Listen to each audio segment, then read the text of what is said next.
Academy, you get what you're dealt. But as a sophomore, did you envision the kind of playing time and the kind of impact that you'd be able to have so far, this early, I should say? You know, we take it day by day, and I wasn't. He's nervous. That's why I get paid the big bucks, Maurice. I asked all the tough questions. Relax. Yeah.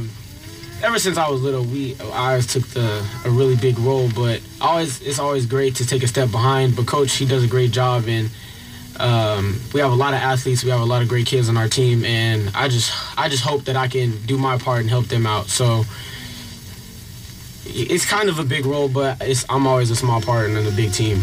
Now, as far as one of the complaints that the coaches have in this area is we don't have the Pop Warner programs feeding into the schools necessarily. Maybe some other areas do. Did you play Pop Warner down south, and were you part of one of the teams down there?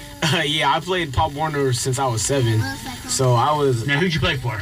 I jumped around for a lot of teams. I played for the Tri-City Titans until they went out, and I played for the Alameda Wolverines, and I played for Almaden Mustangs, where they play at Pioneer. And Coach Johnson, I want to ask you a question on the same lines as well.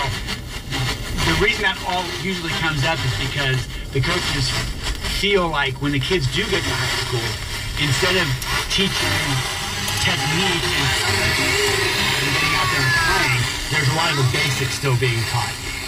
Do you find that, or maybe are you surprised, is there a little bit more basics that you're teaching that maybe you thought that you would be?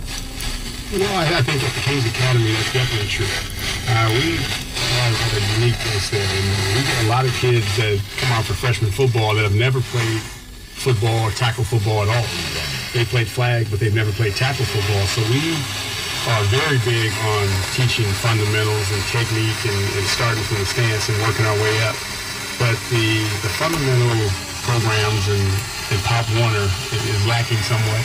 But Maurice talked about the Almaden Mustangs and playing for them. Well, my son played for that team also, and I thought they did a great job there of teaching fundamentals and basics and teamwork and all those things that are necessary to building a good team.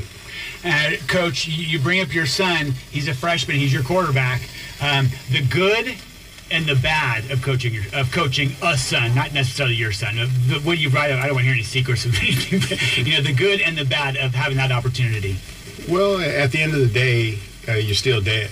So what I did is I hired a quarterback coach. I hired a young man by the name of Dante Perez, who was Valley Christian's quarterback in 2006, 2008, to work with him on a day in and day out basis. And I focus on the big picture of our offense and getting our run game together and getting Maurice going and all those other things. And then when we get to the team aspect, I deal with them somewhat. But I hired another coach just so we can have a buffer. And that's probably, at what age do you think, and personally, do you have to almost not let go, but kind of realize that there needs to be that buffer? Because so this is our 19th year doing this. I've interviewed, I don't know how many coaches that their sons have played, and quarterback or assistant coaches, and there maybe hasn't been the buffer. I mean, did you see that in advance? Say, okay, once we get to a certain age,